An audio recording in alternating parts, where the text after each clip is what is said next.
me tell you something. This is literally how this conversation is already gonna go, man. I'm like, we're in progress. Look, Amy, But they were dude, like, we are I not can't about we're on record now or no shit. No, just recording. But but I tell you, they don't even give us a moment. They were like, let's go. I mean, it's all right. I'm good.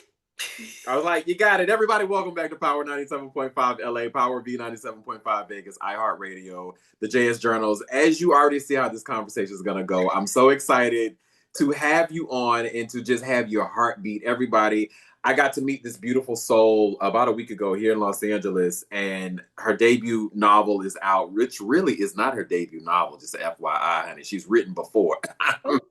Want the people to know. However, I'm so excited because If I Rule the World, which is a legendary, she has a legendary editorial career.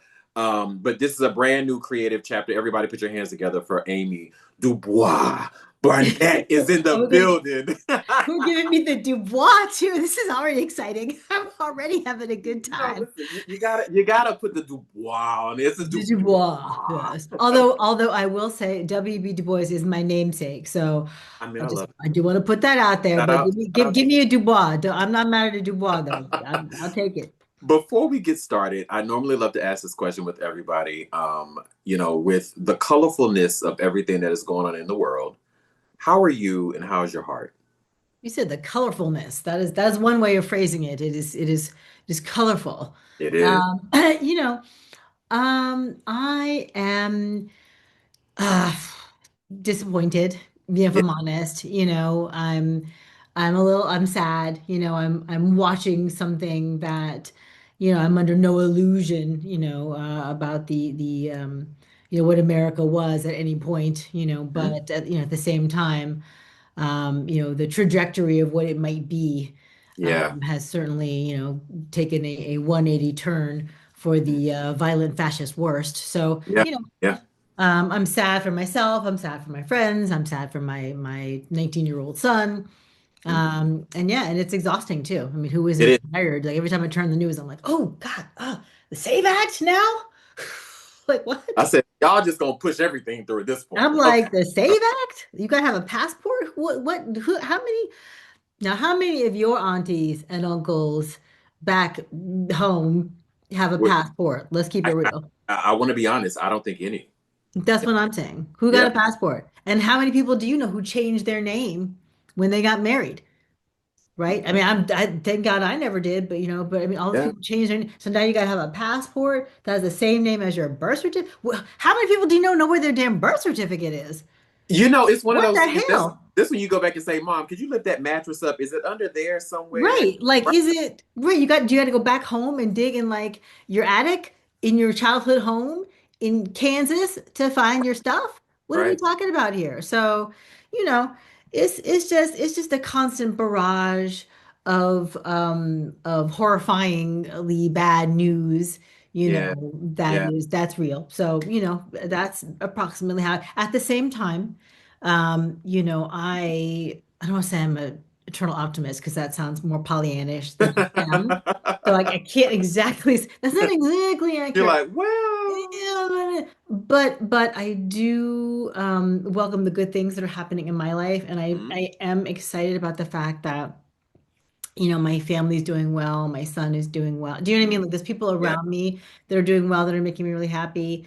And I'm just happy to continue to contribute in a positive way and make a positive impact on the communities that I care about. So, Mhm. I will not stop doing that, even as, and which is becomes even more important in the face of everything that's going on. I mean, we've got Absolutely. Nicki Minaj out here talking about, bribing her barbs to go, phone So, their Amy, congressman in favor of the SAVE Act. I mean, woo!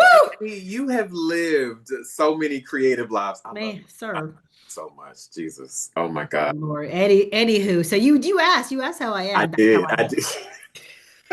You want to know, and we're You recording. you've lived so many creative lives, editor, executive, writer, and now novelist, right? When you sit with yourself today, who do you feel like you are right now? Ooh, that's such a good question.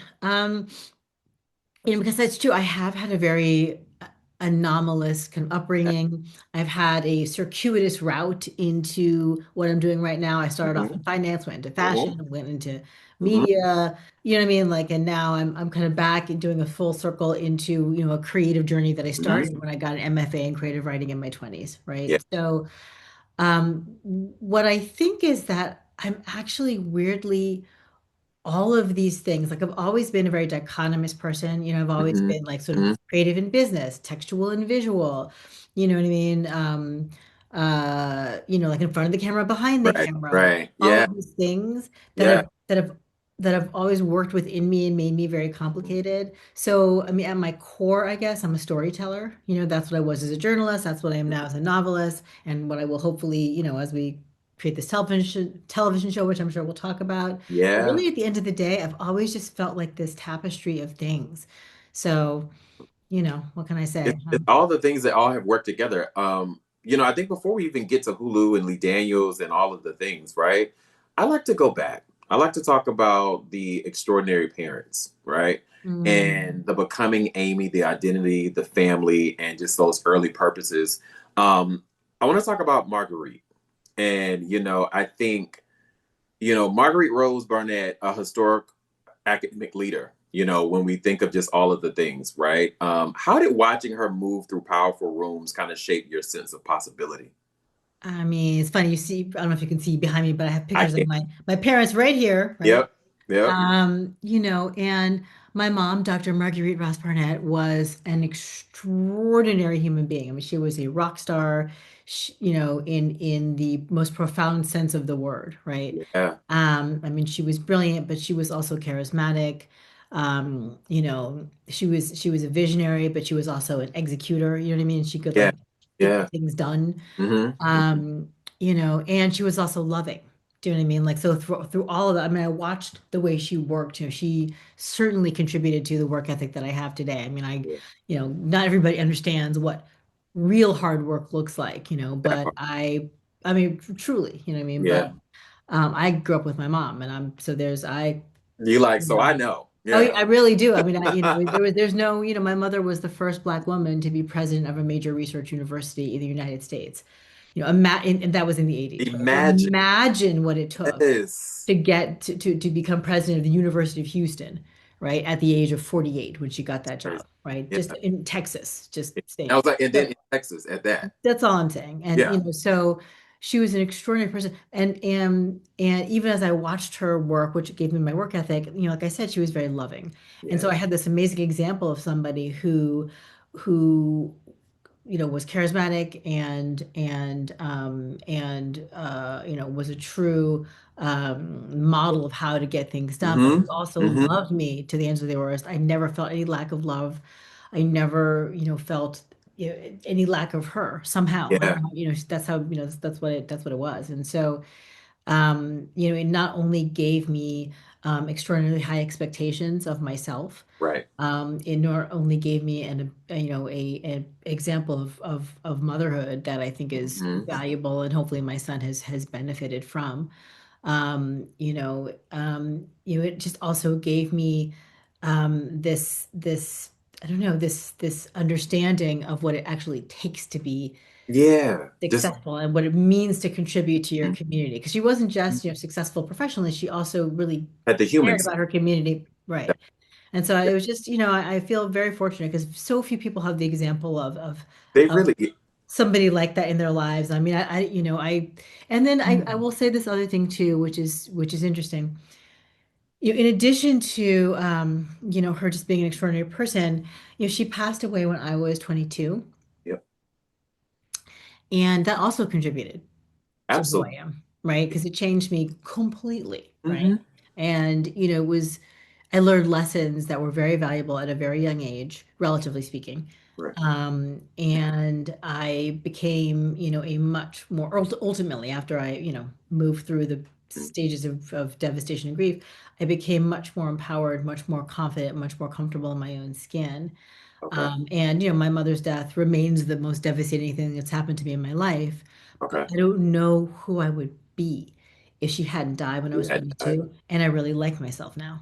You know what I Yeah. mean? So No, it's I love that. it's Yeah. just a lesson of like how you can let devastating things in your life sort of give you insight and Yeah. inform who you are in the world. And so I let it do that for me, Hmm. and kind of came out of it all, so much more for the better, because of my extraordinary mother. You're taking me off script right now, and it's interesting. Well, it's interesting because, as life is life and for a lot of us, right? And a lot of friends and colleagues have been reaching out to me about just death and Mm, mm, faces of death. And, I think there are those moments that we wish we had, oh, I could have said that. But then I mm, said something the other day, and Amy, I have no idea why I said it, but I realized that it's not about what we're supposed to say when they're at their deathbed. It's about the memories that we've had throughout their entire life. mm, That's mm, the reason mm, why, if this is the last time that I see Amy, I'm thinking about all the amazing mm, mm, times that we mm, have had. And if I did not get to say goodbye, it was because I wasn't supposed to.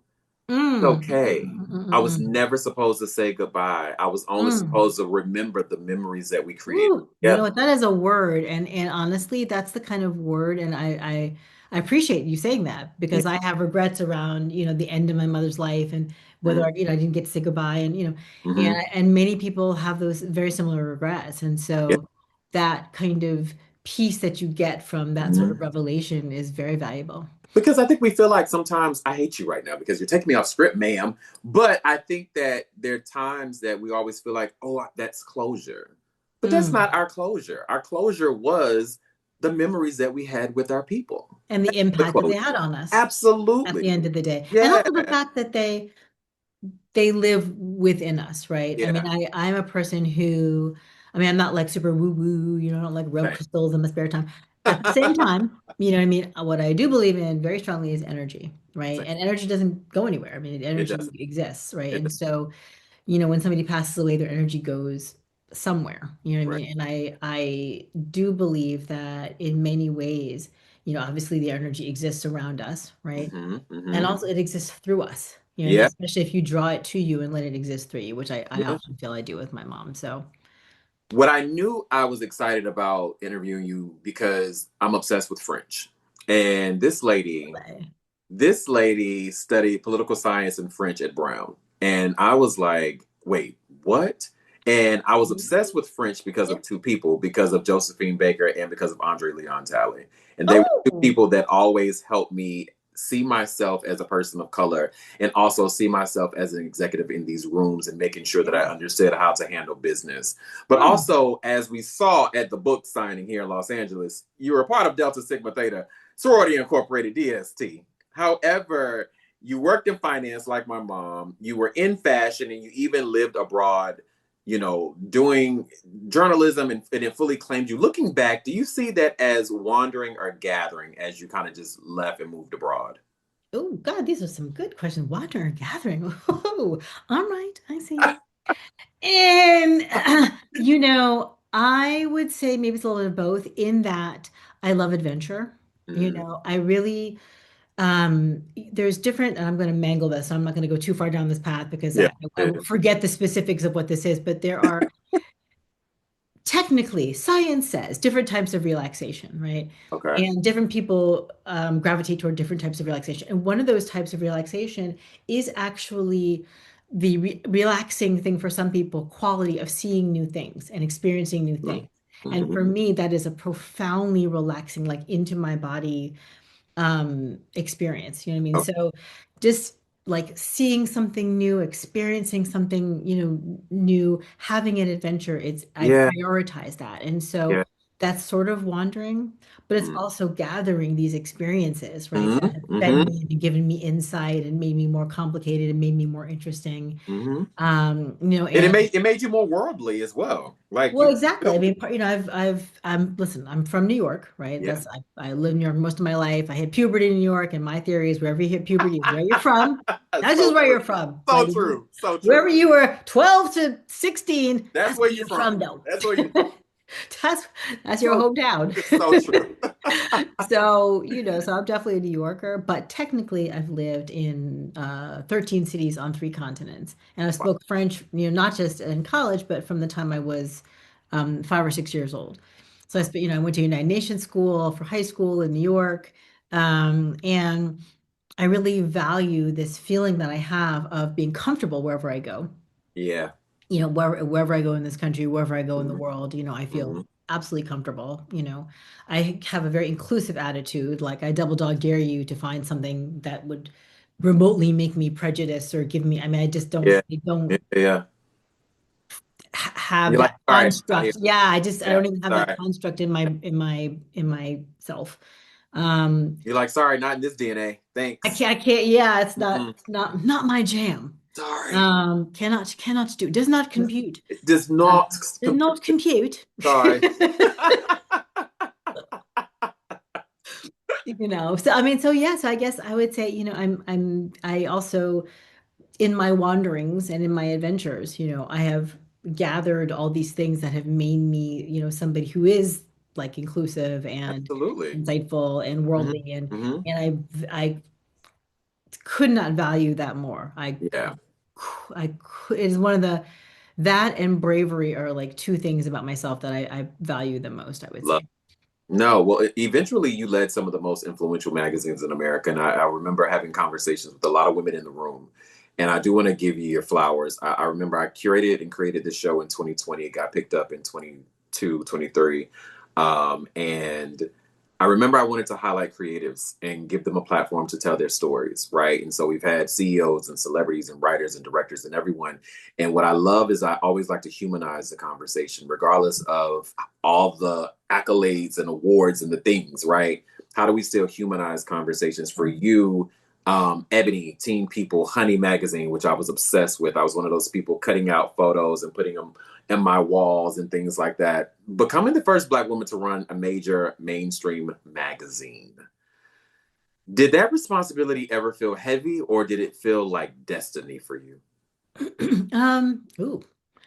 Um, it probably felt like neither. Do you know what I mean? Like, I Hmm. can't say that it felt heavy, right? Because I Yeah, did feel a sense of not necessarily destiny, but I felt a sense of responsibility and purpose. right.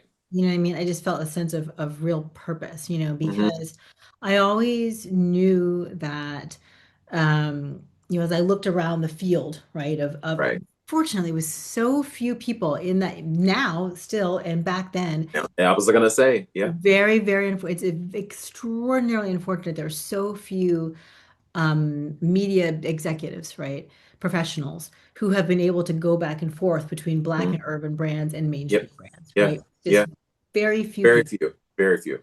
And I knew that of that field of folks who either had or could, Hmm. right, that I had a particular set, in part because of my wanderings, my international Yes. experience, right? Yeah. In part because of certain aspects of my background, my mom being an educator in that particular Yeah. Yeah. way, the things I was exposed to. Okay. I knew that I had a kind of background that would give me an ability to organically identify with and relate to some of the folks who are doing the hiring Hmm. at these Hmm. mainstream brands, right? Brands. Yeah. Yeah. And so with that, I just always knew, and I said this to myself, and I've said this in interviews, and it's I keep hoping it doesn't land weird, but it's really what I said. It's really what I meant. I would be like, okay, me, like in the most moments of like, when it was just Mhm. exhausting and when it did feel heavy, right? When it Yeah. just felt like I was tired of being in these rooms by myself and trying to, like with my machete, like forging the path for You're everybody, like, come like on, y'all. cutting through the, Hmm. brush and what have you. I'd be like, okay, Amy, if not you, then who? If not you, then who? Right. Hmm. And I just, because I always knew that I had a very, not exactly singular, but pretty unique, ability and therefore responsibility, Yes. right? To Yeah. break down doors and to bring people in with me and after me. And you did. So it felt more like, I mean, it was exhausting at times, but it also felt like Mm. deep, abiding purpose. I noticed that with a lot of the women and just people, a lot of the people that were there that night who said you gave them their first opportunity. And I think that was awesome to kind of hear those conversations. Power representation and editorial legacy is something that you And I really highlight this about who you are as a person, right? Because I love that you said this. And a lot of people that are obsessed like me with hard copies, give me a hard copy magazine. I'm one of those people that loves to collect, all of my things. At Ebony, you led its first redesign in 66 years. This is Crazy. true. It was crazy. What was at stake emotionally for you modernizing such a sacred Black institution?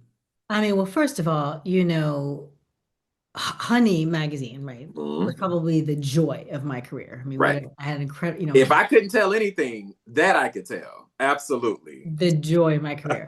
But Ebony was the honor of my career. I mean, the fact just touching, right? Just being able to touch, the Yes. magazine of record Yes. for the African American community for Yes. 60 plus years. Are you kidding me? Right? I mean, what an incredible honor to lead that legacy brand that impacted Mhm. so Mhm. many Black folks for so many years. Yep. So, I mean, to begin with, just that feeling was like, I mean, it's difficult to explain.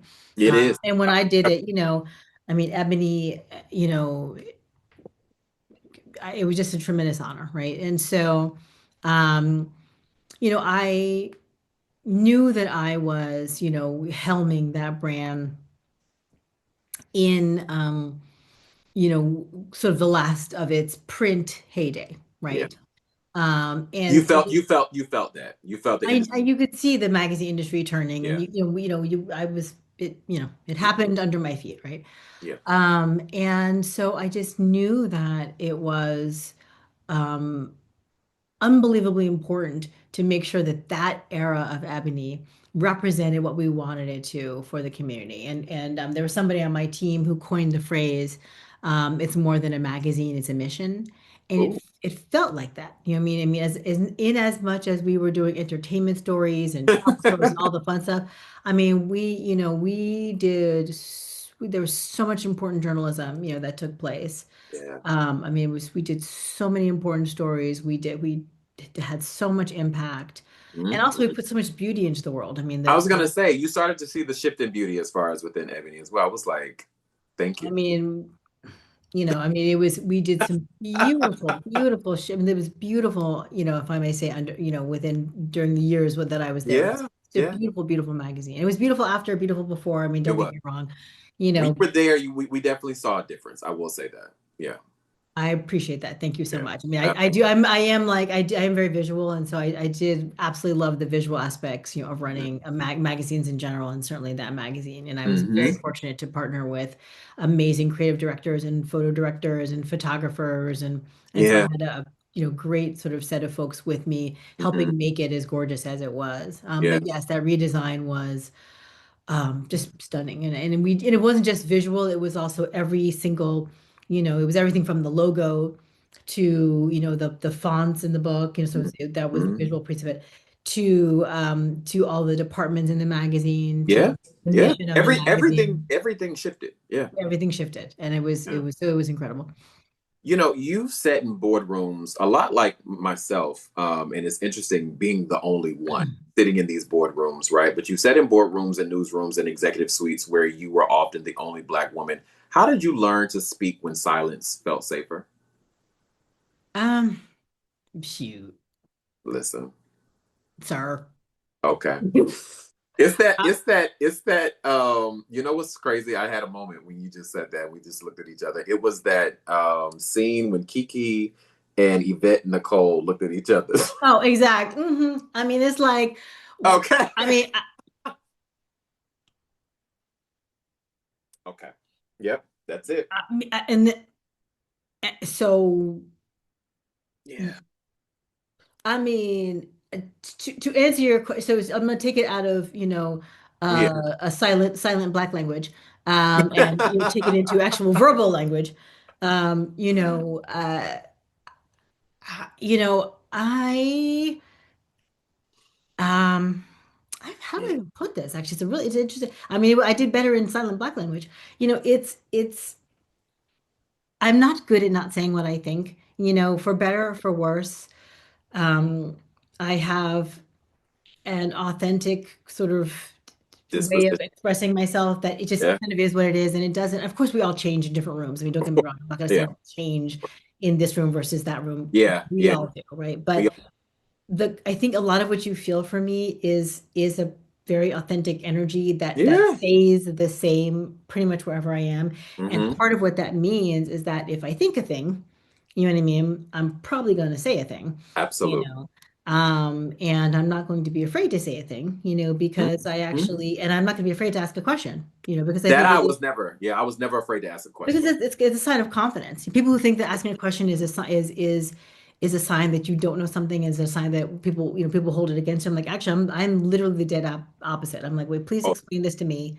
What I mean? I'm like, yeah. actually, just go through this piece by piece one more time because I'm not Absolutely. sure if I'm not tracking. I listen. I'm very much attention to detail, so I need to make Right, sure. Listen, hey, right. I'm this. like, I'm not I want to tracking. make sure I didn't miss anything. Are you good? This is right. Right, exactly. So, so I never really had an issue with that. I mean, of course, that comes with being dismissed or Right. Right. being ridiculed or, racial microaggressions or macroaggressions or, there's Mhm. all manner of things that come with being that kind of a person, but I Yeah. can't say that I ever truly held my tongue. Same. And I thought about this as far as what misconceptions do people have about powerful women in media? I think. hmm, I think one of the misconceptions may be the degree to which we need to change ourselves in order to be accepted by the powers that be, right? Yeah. Because I never found that to be a winning strategy particularly. You know what Oh, I mean? yeah. I just never, authenticity has always been my most powerful energy. Right. And I just think it is anybody's most powerful energy. Like being who you are and letting people feel that is you being your most powerful It self. is. It is. It It is. just is. And so I think that people just assume that we go in there, we just have to be like, Right. hello, sir. Top of the morning to you. And now granted, I wasn't going in and being like, you know, what's up, y'all? I mean, It was like, come on, y'all. This is still a business. What are we doing? right, exactly. But I Right. wouldn't do that. I mean, what I'm saying? So, but I do think that I also was not going in and shifting myself into Yeah. something that I thought that would be more palatable, to the people around me. And I think that a lot of women who have achieved a particular degree of success, Black women who've achieved that degree of success within media and other fields have found a way to do so and still let people feel their authentic energy. Right. Still have their voice, right? Reinvention joy and what came next. I want to talk about something that I love that you published. Get yours. How to have everything you want and everything you dreamed of and more. Yes, that was my NAACP Image Award nominated advice book that I published in the Random House published in 2007, I 2008. would say, mhm. Yeah, it's been a minute. It's been a little minute, man. How does having it all actually mean to you today? Can we curse on this? No. Yes, no. Absolutely. This is I'm my like book. I'm like shh, Feel I hope. shoot. Shoot. I mean, today, truthfully, it means freedom. It does. And I wish if I'm honest, I wish I had like reframed my goals a little earlier in my life in that Hmm. direction. Okay. Um, but I understand now that everything that I was working for all this time, was really kind Well, of wraps under some yeah. aspect of the freedom banner, Right. right? Yeah. Yeah. Because I'm not one of those people who thinks that like you have to have like this or that in your life in order to be happy. Mhm. Like I Yeah. don't think, I mean, I love my baby, I love my son, like he's my favorite person. Do I Yeah. think you have to have a kid to be happy? No. You know what I mean? Do I think you have to have a partner to be happy? No. Do I think Mhm. you have to have, if you want a partner, do you think you have to have a certain kind of partner to be happy? Yeah, sure don't. You know what I mean? Like whatever, do you have to live here to be happy? You have to live, no. I really, really, really think that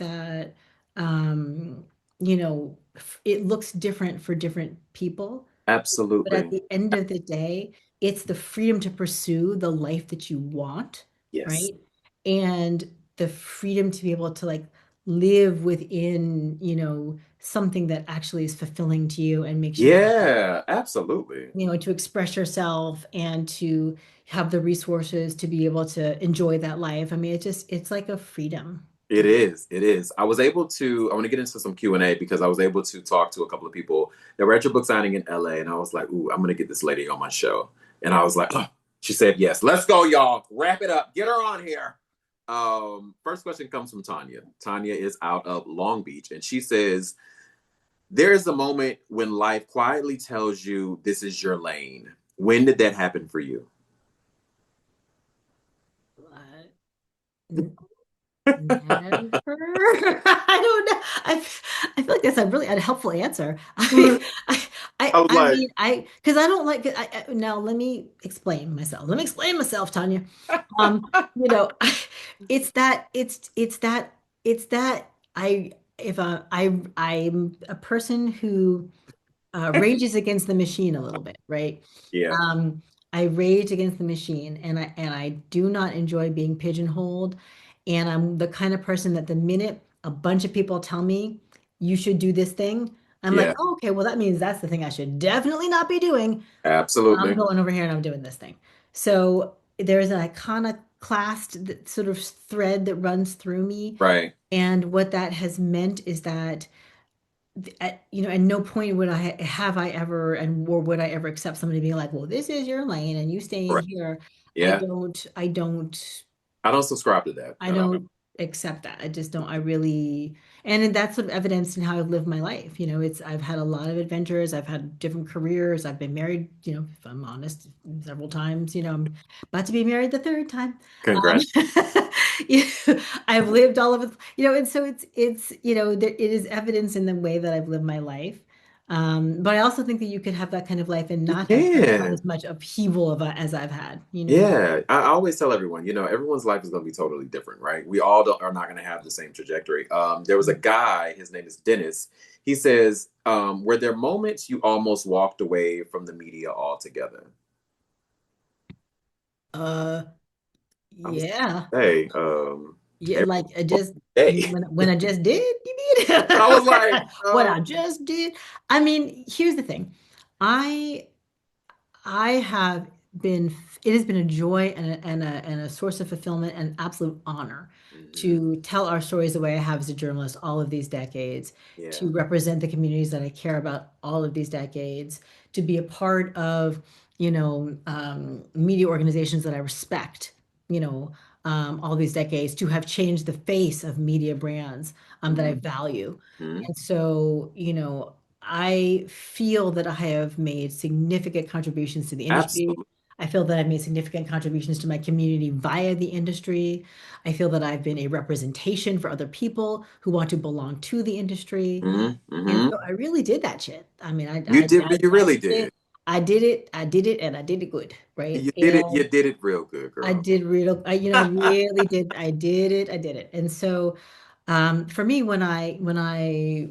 I'll just go with walked away in 2023, to embark on this, on this sort of journey as a storyteller that again started in my 20s. That was the moment I was like, okay, when I walked away, I was in a C-suite role. Okay. Actually, in a mainstream company, I was chief content officer of Outside Interactive. I was running 16 brands in the outdoor sports Wow. and outdoor adventure space across TV, digital, social, print, actually, even apps. You know what I mean? And I was like, I've been a C-suite executive several times. I've run damn near every Black brand Right. you can think Yeah. of. There's not really a lot of mainstream brands that I care about right now. And Mhm. when you start to really think like, okay, well, where would I want to go next? Like people were Right. asking me like, okay, well, who do you want to work for? Like, what do you want to do You next? like me. I want to work for myself. Well, I started to realize when people were asking me that question, I didn't have a good answer. I was like, Okay. oh. I was like, oh, wait. You know what I mean? And that's when I was like, okay, I think I need to do something else because Yeah. I don't have a passion for a particular, brand or platform at this time. Okay. Well, you do have an amazing brand and a platform because I want to talk about the book. If I ruled the But world. listen, I put her on my social media. That was a song, of course, that I chose. Of course, Mm, why not? you know, For the appreciate it. people that have just Oh, now, in this book? I mean, just this book. This one right here? Is this I what you're mean, this, referring to? Why is yours the right way and mine looks is backwards? I know yours is. Well, no, What mine's is that? backwards. Well, mine is backwards on mine. Oh, really? Is mine backwards on Yours yours? is right on mine. Oh, that's so weird. Well, look at that. The mysteries of camera technology that clearly I'm not a scientist. Oh Clearly I'm a gosh. content creator. I want to read something really quick. Funny, sexy, witty, and full of grit. If I Rule the World is for anyone who spent a lifetime climbing a ladder that keeps adding. When I want to stop because when I tell you I was able to finish the book and I Wow. was so excited to and like everyone else, even Ryan said the same thing. We didn't want to read it so fast because it was like, oh no, it's gonna be over soon. Tell the people that have never heard of the book and you want to know about the book and all of the things. Let's talk about the book. I mean, this book is so Oh incredibly important to me, and I'll tell you the process of writing it in a minute. But it is set in New York City in the yeah. late 1990s, early 2000s, at the Hmm. intersection of the music industry, really hip hop R&B, Hmm. the magazine industry when it was Right. magazines at Right. their heyday. Also, fashion. The fashion in the book, as you know, is very good. It is very So it good. is the fashion is exceptional in the book, if I may say so. And and also, as you know, this was one of the most important kind of cultural eras of our time, right? Correct. Correct. And so we follow the journey of my protagonist, Nikki Rose, who is a young Yep. Black woman Hmm. who is not coming of age, right? Because she is 29 when I was we gonna say, yeah, she's okay. she's an Go. adult, she's an adult. But she's coming of power, right? And she's coming of power inside of these influential institutions where you have, romance and sex Hmm. and friendship and glamour, right? All of those things coexist Yes. alongside misogyny and Okay. racism and a Yeah. lot of danger because this, as we now know from, everything we've seen on the news and on TV and the reckoning that's happening in the music industry, we now know what a dangerous time it was to be a woman. And so we follow, my protagonist as Hmm. she really struggles to, become, what she really wants in life. She wants to be an editor in chief. She goes for her dreams, Yeah. but she's doing so navigating these sort of dangerous environments, looking for true love, trying to hang on to Hmm. her friendships, and trying to hang on to her very soul while she finds her voice, right? Right. So I thought it was important to write about this particular era from the Hmm. perspective of a woman, right? Yeah. We've heard a lot about it, on TV again, we've seen a lot of stuff in the news, and I was like, okay, let me write about it from the perspective of a young, smart, ambitious, Hmm. goal-oriented woman Yeah. trying She to was make focused. Let's be clear. who's trying to go for her dreams while she's navigating all of these dangerous influences. Yeah. When you think of the book, I mean, it explores ambition, influence, and identity, especially through the lens, like you said, of Black womanhood. What part of yourself did you pour into the story, even subconsciously? A, a good question. Because yes, I acknowledge that there are similarities between myself and the protagonist, right? There Yeah. are. But, it's not a roman à clé. It's not my personal journey. At the same time, obviously this is set within an era, while it's inspired by my experience as an editor in chief, Yeah. it's set within an era that I know better than almost anyone, right? Absolutely. Yeah. My protagonist is very messy, right? She makes loads of mistakes. She's very messy. She's messy as hell. Now, I made loads of mistakes too. I did. I just didn't make the particular mistakes that my protagonist is. Correct. And so, and her particular journey into like the magazine world and into womanhood and into true Hmm. love, it Hmm. just wasn't my particular journey. Yeah. But there was so much that I observed in that era, um, that I impart maybe, some things I experienced, some things I observed, some things I heard about. Mhm. So just being inside of culture in that moment, you see a lot of things, and so I really pulled back the curtain on that era in a very, what I hope is authentic way. And you didn't, but that was the thing. You did it in a beautiful way that it told the story of what and questions that I think people wanted to know and hear about, right? I think Mhm. the title alone is powerful. Honestly, Mhm. I know we were laughing about the song, but when you first imagined If I Were the World, what was the emotional spark kind of behind that, right? And what questions were you personally trying to answer through this story? Well, that's an interesting question because it changed from when I started the book and then when I Because you finished. started it a long time ago. I did. Yeah, I started writing this book when I was in my 30s and I was editor-in-chief of Teen People. yeah. And I was, I was older than the protagonist, when we first meet her. But I was still in the era, you know what I mean? It was still It like, early 2000s, or maybe mid, whatever. Y'all doing the math. Y'all over here like carry the seven. Wait a minute, but I'm quiet. I just paid attention. I look good. But it I was was gonna say she did it in her 30s, so now she's only 10 years later, y'all. She's only we just just saying. we're gonna keep it We're gonna moving. keep it But there. I was close enough to the era such that I didn't have perspective, right? So when Yeah. I first started this book, it was more of like, young woman wants to be an editor-in-chief, Mm-hmm. and she goes from like a, fashion magazine to a urban music magazine, and what's that like? And so it just felt like that kind of, so the first 100 pages I wrote were like, it felt like boo doo doo doo. I was gonna And say then exactly. Yeah. it just had that kind of like fun, and this is, don't get me wrong, this book is a fun read. I mean, I It is very, such a fun read. It it's a is. fun read. Oh, Absolutely. Yeah. I mean, that was intentional. Like I really wanted it to be, like a fun read, a juicy read. I put humor in it. Like I you really wanted to did. be like sexy and Did. glamorous and all those things. But when I picked it back up in 2023, when I left media, Mm-hmm. Mm-hmm. um, and I had, those years of kind of insight and perspective, I realized that what I wanted to write about wasn't really the story of a woman who wants to be an Mm-hmm. editor-in-chief, right? Mm-hmm. I Mm-hmm. was like, I really want to write about somebody who is navigating, like the misogyny and the sexual harassment and the sexual violence that were prevalent in Mm-hmm. that era, right? Mm-hmm. Yeah. I wanted to write Yeah. about somebody who, um, for whom racial politics was complex, Yeah. right? Because of her background, because of where Where she she was come existing from? in different spaces, right? I want to write about that. And I really want to write about like the cost of ambition, Mm.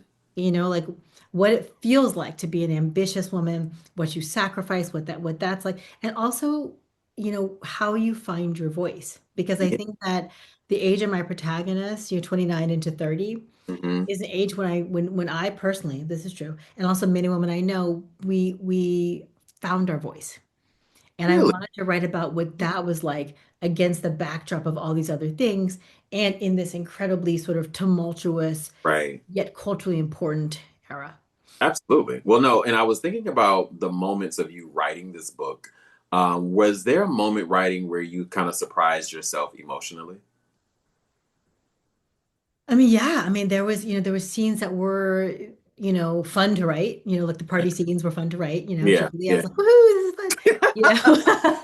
You know?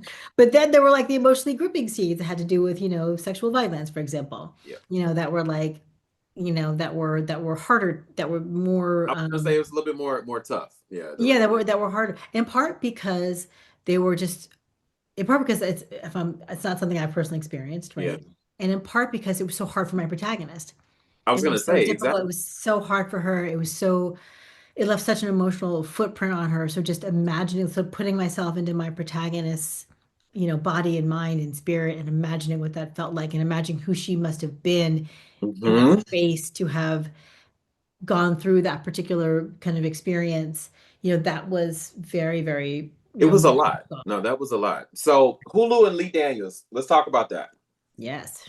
How did that feel when that call happened and they said, you know what, ma'am, I want this. I need this to come to the television Well, screen. I need some let's be oh, series. I need some let's be people. well. Now hold on, sir. Let's. That's like saying to a mother, "How did it feel when the stork dropped off your baby into your lap?" Like, when did that happen? Now, when did that happen? Drifted off.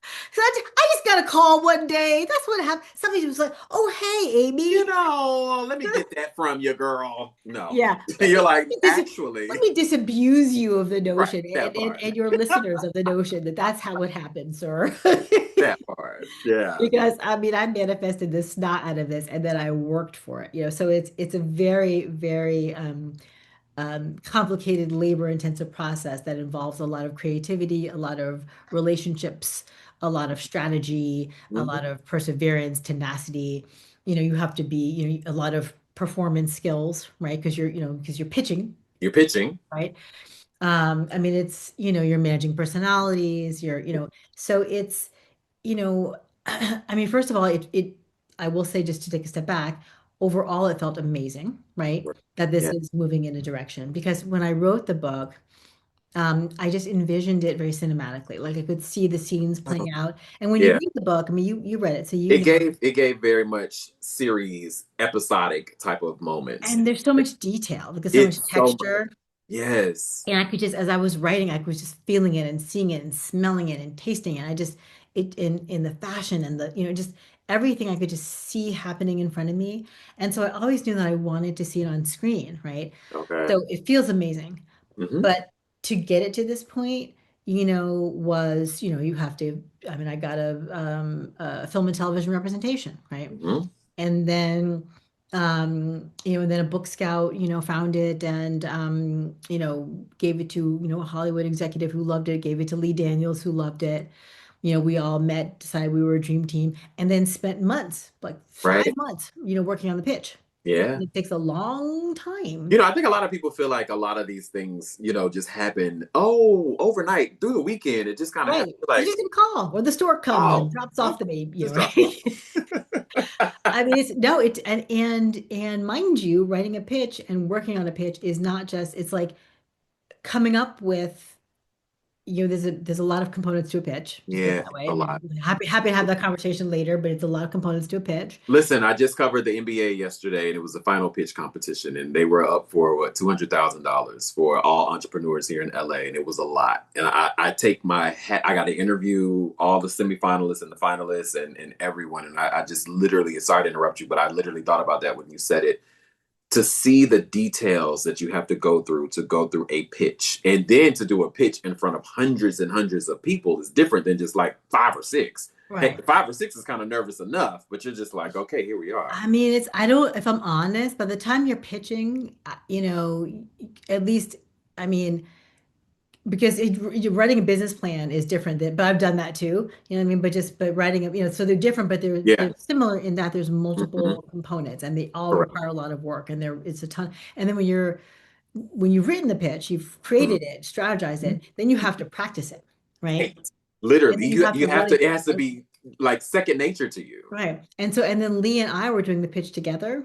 Okay. And so we had to practice it together. And the number of times we practiced it. And then we had to create a visual deck. And so we had to like try to, and so the practice sessions alone Yeah. were weeks of that. So but then we sold it in the room twice, right? So I mean, it's an incredible feeling. I feel so proud that I manifested, I envisioned it, and I really just feel like energetically made it happen, and then put in Mhm. the work and got it done, sold it, and now we're developing. I have a development deal, with Lee for the television, adaptation, Mhm. and please, Mm. keep sending me positive energy. You know what I Get mean? all the positive energy. So that the show gets picked up. That's what we're going for. Hulu. I want everyone to make sure that they get this. Amazon, go to your website, go to everything, to get Hulu. Hulu also. Oh, you mean to I buy the want them to book? get this book first. Oh, I'm sorry, Oh my bad. yes. Yes, They I better get misunderstood what you were saying. yeah. Excuse me. Hold on. Let us both say that. You, I want y'all to make sure y'all get this book. My well, girl because did a here's magic. the thing. I mean, it might be good. There's a little buzz. It might could be good. So, As I we don't get ready, know. to wrap our show. A couple of people have been talking about it, and I will say, and just Yeah. very, very briefly, Yeah. I Yeah. Yeah. very much appreciate all the support the book's been getting, Oh yeah. Oh yeah. and and it's meaningful, right? So the better the book does, the more it helps me with my personal goal. That is absolutely Absolutely. true. And I really appreciate it's available wherever books are sold, Barnes and Noble, So, Amazon, go to a Black bookstore. mhm, Please, like if you like the book, leave me a review that's positive on any of those places. Goodreads, recommend it to your friends, buy it for mhm. folks, your group chats, your book clubs, all the Yep. things. Yep. But because it also impacts not just me and my goals, but also the way in which the publishing industry Yep. treats Black authors and treats Black books. Yeah. The size of the deals we get, That the part. number of authors who get deals at all. So, it's very, very meaningful for them to see how Yeah. successful our books can be. So I really appreciate the support. As we wrap our show, I curated, oh God, a year ago, 2 years ago, the end of the show called the therapy session. And it's the first thing that comes to your mind. It's like a lightning round. You don't have much time to think about it. And it Oh, allows people to get to know Amy on a level that maybe they've never been able to ask or know things about her before. What's the best piece? What's the best piece of advice you've ever received?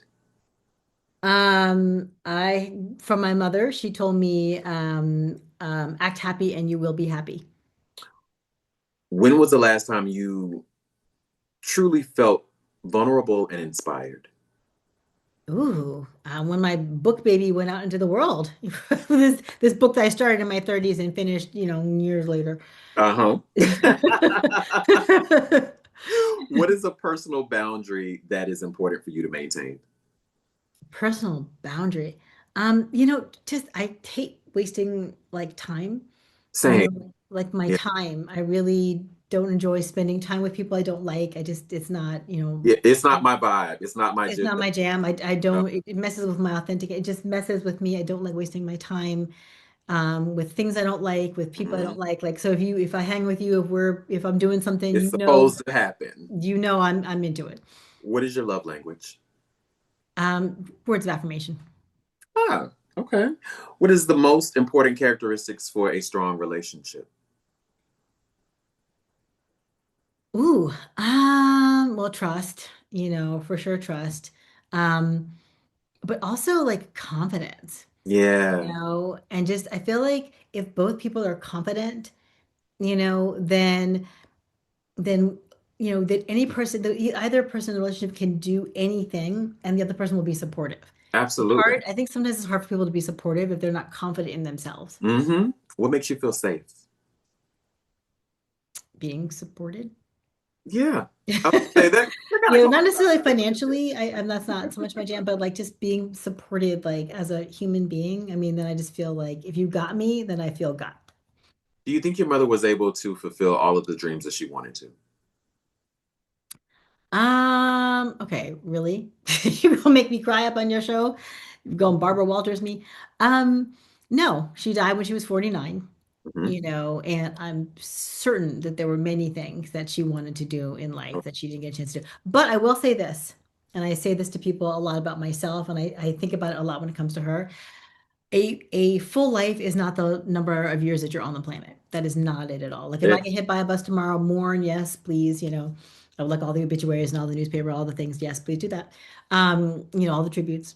But really understand that I have had a full life. I've had success, I've had failure, I've had love, I've lost love, I've loved people, I've lost them, I've just done I've traveled, I've just done so many things in the years that I've been on this planet. And I've yeah. just had this incredible full life. And I know my mother did too. So even though I'm sure there are things she still wanted to accomplish in life because she died so young, she had a full life. And Well, that's really it's not about the number of years, it's about the way in which you approach how you exist in this world. you've had many of these, but what is one favorite memory of Honey magazine? Whew. Oh my God, so many memories of Honey Magazine.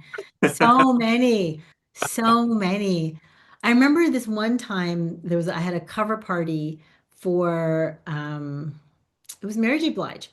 And it was in like somewhere South New York. I can't remember where. I feel like it was the Village. No, Soho maybe. Um, Great party. Mary was in a good mood, like such a good time. And No, Yeah. because it's so true. Like my Look, friend I who worked mean, with she Mary, was. it's interesting. When Mary's in a good mood, it's a good It was a evening. party. She was in a It's good a mood. It good was a great evening. party. And I remember the party, and I remember, but what I really, really remember is I lived in Brooklyn at the time. Okay. I remember driving home over, I guess it was the Brooklyn Bridge. It wasn't the Manhattan Bridge, it was Brooklyn Bridge. And was it Brooklyn Bridge? I guess it was the Brooklyn Bridge. Well, I'm from New York. It was a Brooklyn Bridge. And I remember like looking back and at the Twin Towers that were still Okay. standing. Ooh. And I Wow. remember thinking to myself, I remember I can see it in the whole scene in my mind. I remember thinking, God, I will never get tired of this. I'll never get tired of this moment. I'll never get tired of this view. I'll never get tired of being me. You know what I mean? Yeah. And the crazy thing was that kid you not. I mean, so I remember this, it was a beautiful favorite memory. And then the next morning was 9/11. So that was September 10th.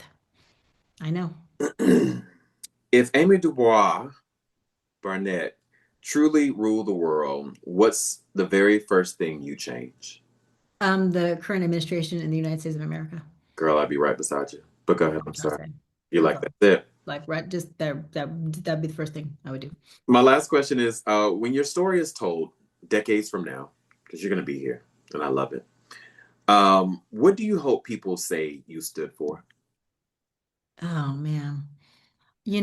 I really hope that people see the way in which I have represented Black folks and specifically Black women, Mm-hmm. for all of these years, the way I've upheld us, the way I've tried to inform and entertain and empower, like for all of these years, it has been it's my Black women are my heart. It's my sweet spot, and I really, Yeah. really just hope that that's something that people recognize and see. But I Mm-hmm. really hope that my legacy in the end is the number of people, like I said, that I've brought in with me and brought in after me. I feel very proud of the fact that many of the people that I work with over the years have gone on, to their own sort of very kind of successful and also happy lives. Because I've also, Yeah. so I hope that is also a significant part of my legacy. I thank you for you. I thank you for your voice. I thank you for the shoulders that you stood on, but the shoulders that people are actually standing on now beside you and looking at your story saying, wow, she did it. She looks like me. I can do it also. Um, I want to thank you just for your voice, just for giving voice to a lot of people that are the voiceless, and Mm, for just Black women who don't feel seen. You make mm. them feel seen, you make us feel seen as people of color. Any last words you want to leave to any of your new fans and followers and all of the things? Any last words? Listen, this is a wonderful interview. I really appreciate you. I appreciate all the love from everybody. I really feel the energy, so I can't express to you, how much I love it and love opportunities like this to be able to talk about the things that have impacted me. And obviously, my book, if I'm going to hold it up again, here I go. If I rule the world, you know what I mean? The same. Um, you know, And I appreciate it. I really appreciate the support. And I'm hopeful that, as my own journey continues as a storyteller, that you guys will continue to support If I Rule the World, future books, the TV show that we're speaking into existence, all the things. With Zendaya as the lead. So Yeah. anyway, we want her on there. We Um, want or Zazie Bates or Zazie or Zendaya or Ozzy Zazie. Osbourne, absolutely. Because I was Yes, or going to maybe say, there's an unknown talent that we don't know yet, but I do think Zendaya or Zazie. I want everyone to make sure they follow your Instagram at Amy DuBois Barnett, as well as make sure you please get this book. And wherever you buy and purchase and order your books, please get this book. And as we always say on Power 97.5 LA, Power B 97.5 Vegas, and iGlobal Media in the JS Journals, stay positive, but stay creative until next time. Thank you for tuning in. Appreciate you.